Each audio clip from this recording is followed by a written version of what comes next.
किसी ने बड़े कमाल की बात कही है कि इंसान इतना कठोर होता है कि हर चीज़ झेल जाता है और नरम इतना होता है कि एक शब्द भी उसे चुभ जाता है।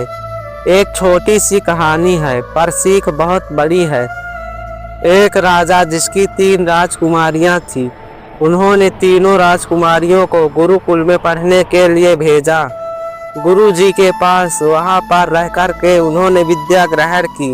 2 साल बाद जब वापस तीनों राजकुमारियां राजमहल में आई तो ढोल नगाड़ों के साथ भव्य स्वागत हुआ। राजा ने बहुत बड़ी दावत रखी, बहुत बड़ा आयोजन रखा। जब आयोजन संपन्न हुआ तो तीनों राजकुमारियां जो है राज दरबार में पधारी। दरबार में बड़े बड़े मंत्री बैठे हुए थे। राजा ने महामंत्री से कहा कि महामंत्री जी, आप क्या कोई प्रश्न पूछना चाहते हैं जिससे पता चले कि हमारी राजकुमारियों ने कितनी विद्या ग्रहण की है, कितना कुछ उन्होंने सीखा है। महामंत्री ने कहा, अरे नहीं महाराज, मुझे कोई शंका नहीं है। महाराज ने फिर से कहा, नहीं, आपको कोई प्रश्न तो पूछना चाहिए। तो महामंत्री ने कहा, ठीक है महाराज, हम सब तो जानते हैं कि आप अपनी बेटियों से कितना प्रेम करते हैं, लेकिन यह बेटियां राजकुमारियां आपसे कितना प्रेम करती हैं, मैं बस यही जानना चाहता हूँ। महामंत्री ने एक ही प्रश्न तीनों राजकुमारियों से पूछा। पहली वाली से पूछा कि बताइए, आप अपने पिताजी से कितना प्रेम करती हैं। पहली राजकुमारी ने कहा कि मैं पिताजी से इतना प्रेम करती हूँ जितना सूर्य धरती से करते हैं। प्रतिदिन आ जाते हैं, प्रकाश फैलाते हैं, यहाँ सबका जीवन चलता है। सबने तालियां बजाई कि क्या बात है। दूसरी राजकुमारी से यही प्रश्न पूछा गया कि आप अपने पिताजी से कितना प्रेम करती हैं। दूसरी राजकुमारी ने कहा कि मैं महाराज से पिताजी से उतना प्रेम करती हूँ जितना महाराज प्रजा से करते हैं। फिर से तालियां बजी। अब तीसरी राजकुमारी की बारी थी। महामंत्री ने पूछा कि आप बताइए राजकुमारी जी, आप पिताजी से कितना प्रेम करती हैं। तीसरी राजकुमारी ने कहा कि मैं पिताजी से उतना प्रेम करती हूँ जितना लोग भोजन में नमक से करते हैं। यह बात सुनने के बाद जो है सभा में सन्नाटा छा गया। लोगों ने सर नीचे कर लिए, कान्हा फूसी होने लगी।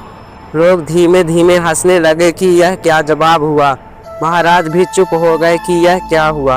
महाराज ने महामंत्री को बुलाया और कहा, सुनो, तीसरी राजकुमारी को फिर से गुरुकुल भेजा जाए। आज ही जो है भेज दीजिए। आप छोड़ के आइए, इनकी विद्या में कुछ कमी रह गई। इनको थोड़ा और समय वहाँ बिताना चाहिए, कुछ महीने इन्हें वहाँ रहने देना चाहिए। आप इन्हें छोड़ के आइए। तीसरी राजकुमारी को भेजा गया। महामंत्री उनको लेकर के गए। जब महामंत्री उनको ले जा रहे थे, छोड़ने के लिए विदा कर रहे थे, तो पूछा राजकुमारी से कि राजकुमारी जी, एक बात बताइए।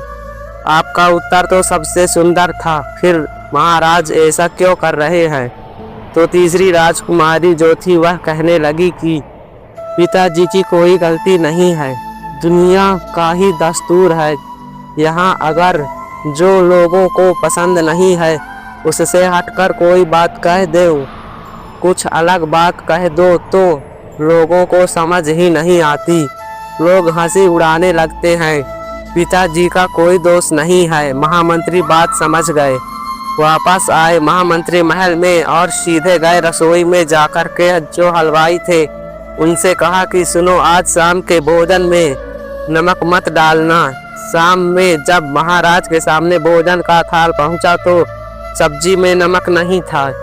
जैसे ही महाराज ने भोजन शुरू किया, उन्होंने थाल हटा दिया कि कैसा भोजन है, नमक कहाँ है। और जैसे उन्होंने नमक कहा, बोला, उनकी आंखों से आंसू गिरने लगे। समझ में आ गया कि उन्होंने अपनी ही बेटी को कितनी बड़ी सजा दे दी। तुरंत दौड़े भागे और गुरुकुल गए। तीसरी राजकुमारी को वापस लेकर आए, स्वागत करवाया और सबको समझाया कि मेरी बेटी ने कितना सुंदर उत्तर दिया था। छोटी सी कहानी है जो यह बताती है कि कई बार हम कुछ शब्दों के चक्कर में, कुछ बातों के चक्कर में रिश्तों को खराब कर लेते हैं। हम सामने वाले का इमोशन समझ नहीं पाते। कई बार शब्द भी वह बात नहीं कह पाते जो भावनाएं कह जाती हैं। उन असली इमोशंस को समझना, पहचानना शुरू कीजिए, तब जाकर के रिश्ते मजबूत रहेंगे, वरना रिश्ते टूटने में देर नहीं होती है। एक बार फिर से वही बात जो अक्सर आपसे कहूँगा, कर दिखाओ कुछ ऐसा कि दुनिया करना चाहे आपके जैसा। राधे राधे।